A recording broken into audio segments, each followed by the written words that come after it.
G'day everybody and welcome into this video.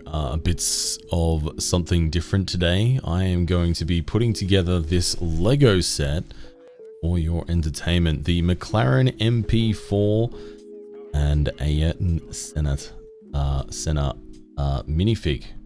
This is a new collection that came out, or new set that came out recently. And for those of you who know me, know that I have been a big F1 fan for a very long time now, and I was very excited when I saw this set, and I knew that I had to get it because I thought it would make a fantastic little addition to my shelves behind me and the other bits of F1 memorabilia that I own.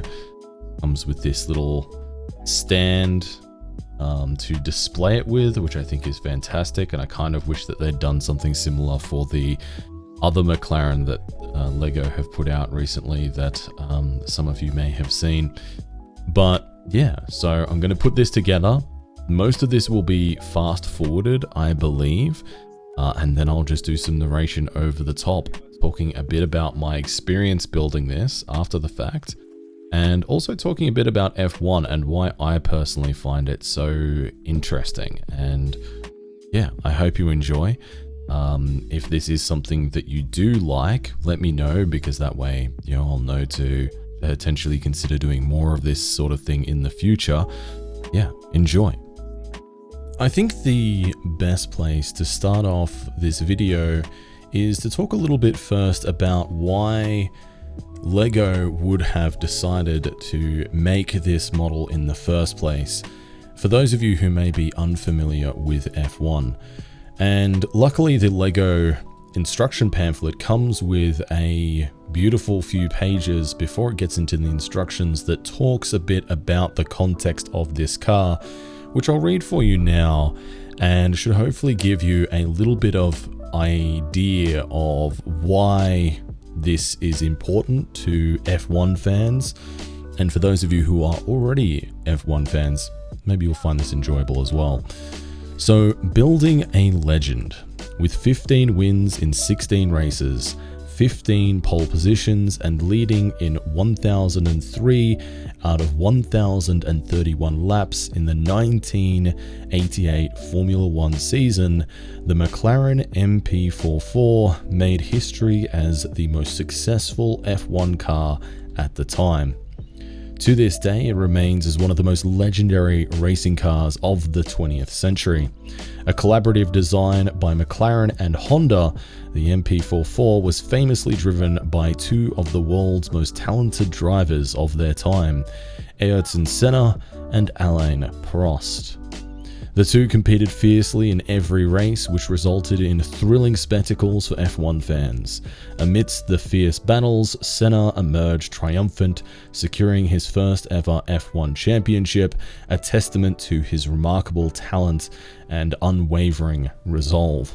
So, 1988, for those of you who may not know, was before I was born. So this was before my time, and I have to admit that I personally don't have any nostalgia or particular emotional connection to this, but I know a lot of older F1 fans who grew up watching Senna race, or you know, if they're even older, you know, in their adulthood would be able to go to races and watch him race.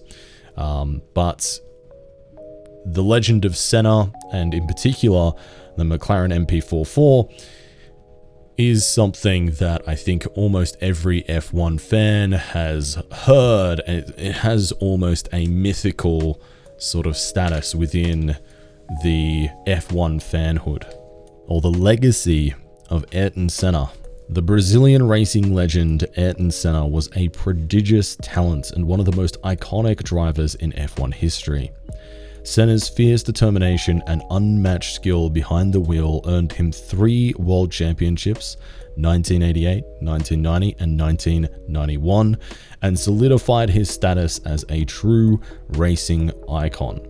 Known for his fearless driving style, Senna's unparalleled mastery of wet conditions earned him the nickname the Rainmaster. Beyond his on-track achievements, he left a legacy as a compassionate and charitable individual, which evolved into the Ayrton Senna Institute.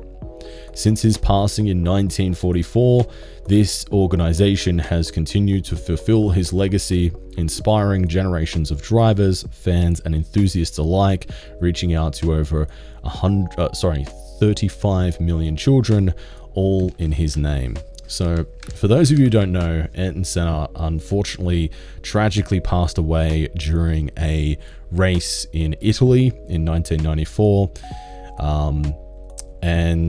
At the Imola racing track.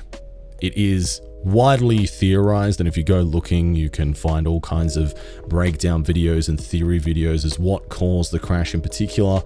I believe the most widely held widespread theory is that there was some kind of mechanical function or malfunction that happened on the car at high speed that caused the crash that tragically took his life. And I think the fact that he was still fairly early in his career and at his peak when he died has helped really solidify that legendary status. He was already one of the most incredible talents that F1 has ever seen, and that in combination with his tragic and untimely death really has made him into the mythical icon he is now. And certainly the time that he was racing against Alain Prost, Nigel Mansell, Damon Hill, these other very well-known drivers within the F1 fanhood, he's widely considered to a lot of F1 fans to have been the greatest driver of all time, even though mathematically or by the numbers, he may not appear to be on paper. And then in the Lego pamphlet here, there is a note here from the design team.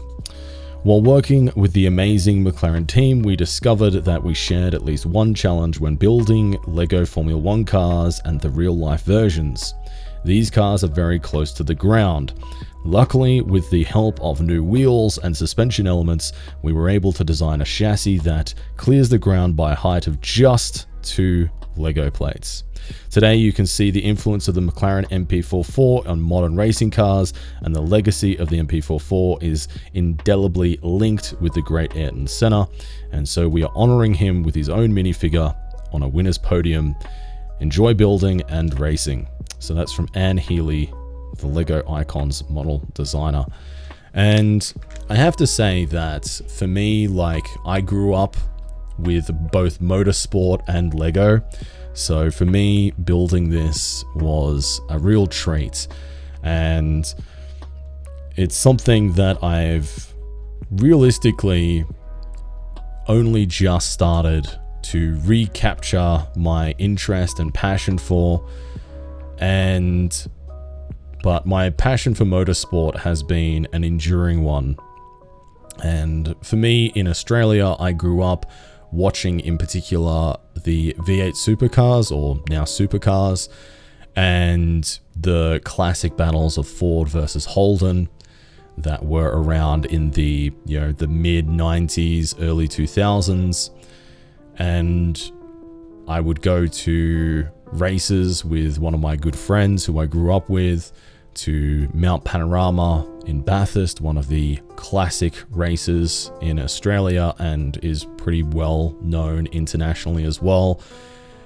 And F1 links pretty neatly into that. And even though F1 has only become my primary interest and primary motorsport that I follow, it's only been in the last, I would say, about 7 years that I have rekindled that genuine interest and really honed in on that as the thing that I really love and am passionate about. And the reason that I'm passionate about F1 in particular is just it's described by many as the pinnacle of motorsport. It has the fastest cars, the best aerodynamic parts, the fastest lap times, the highest performing drivers, and everything about F1 is geared to be the very peak of performance.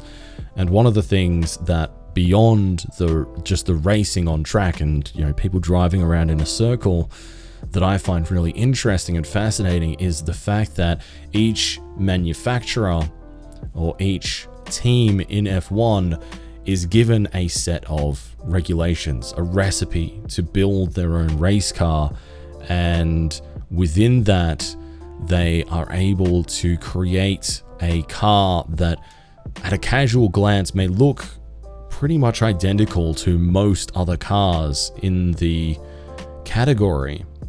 However, they are completely different, with a lot of the parts on the car being entirely bespoke and entire different philosophies in how to get the chassis to work and get the aerodynamics of the car to work.